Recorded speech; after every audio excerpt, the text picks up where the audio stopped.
Si e vlerësoni ju, a janë gjykatat në Kosovë në atë stad që ju ofrojnë gjithë qytetarëve trajtim të barabartë në qasje, të njëjtë në drejtësi, pavarësisht pozitës së qytetarit, pozitës sociale, ekonomike, politike, do të thonë, a arrin sistemi jonë krejt kategorive më ju ofru qasje të njëjtë? Tashti, në terën përgjithshëm, ne besojmë që parimisht po, do të thonë. Nuk besoj që mund gjejmë tani në situatë kur ndoshta në mënyrë klasike themi që ja diskriminimi këtij mund të ketë situata kur ndoshta u trajtu tani gjykatë në zyre në çështje më shpejt se çështja tjetër, por në përgjigjen nëse e zbatojmë tërësisht barazinë, se ky është thelbi i çështjes. Dhe barazia pastaj nënkupton që jo gjithë subjekt vinë me specifikat e njëjta në gjykatë. Pra, ose e rrit urgjencën e çështjes natyra, ose e rrit subjekti, për shembull mund të kenë mbetur në proces dhe ndron automatikisht roli i gjykatës.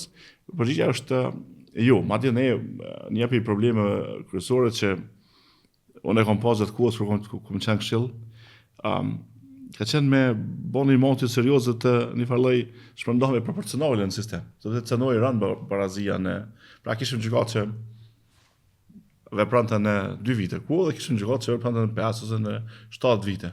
Pra tani nuk bëhet më fjalë vetëm për kategoritë të cënueshme, por bëhet fjalë në përgjithësi për gjithë qytetarët që kanë çështjen e gjykatë. Tani kategoritë të cënueshme për fat keq, do të thënë në Kosovë e kanë sfidën veçantë. Për shkak se kur e thash në fillim të kësaj bisede, është tepër më rëndësishme të tentojmë të mbajmë qytetarin larg prej gjykatës. Për shkak se gjithë çështjet civile dhe administrative kanë kosto. E para, që gjykata në cilësinë e një arbitrit të pavarur, pa anshëm dhe kryesisht me rol, ta themi, pasiv në proces, nuk e mbulon këtë kosto. Kjo automatikisht e vendos qytetarin me mundësi dhe qytetarin me pamundësi financiare në pabarazi. Kjo është e para.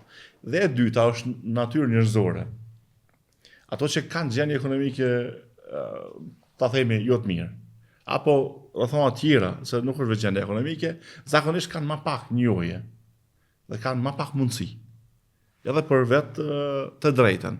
Dhe kjo bën pastaj edhe ne, si më thon, diferencë të dytë ose shkak të dytë që vështirja ja pamundson. Ne duhet të qenë, si më thon, mirënjohës për gjithë organizatat ndërkombëtare dhe vendore që kanë sensibilizuar në radhë parë këtë nevojë. Sepse lidhet në radhë parë me logjistikën. Pra kishim kategori të caktuara që nuk mund fare me fut në ambientet gjyqësore, o bo përmirësim në këtë pjesë, por kryesisht kishim qytetarë që nuk e kanë njohjen. Dhe ne e dimë, në gjithë vendet demokratike ku funksionojnë gjykatat e pavarme, mos njohja e ligjit do të dëmton procesin.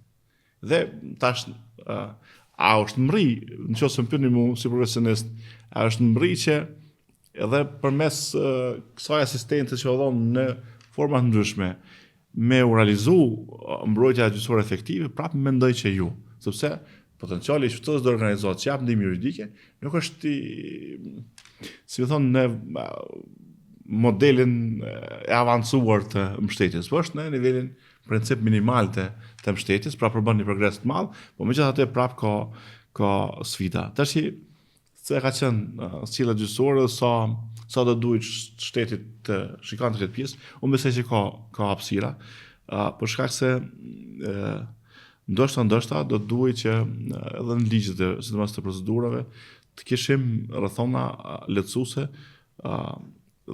dhe një farë forme gjendën në fundit që mbështesin kostën e proceseve për njerëzit që nuk mund me mbulu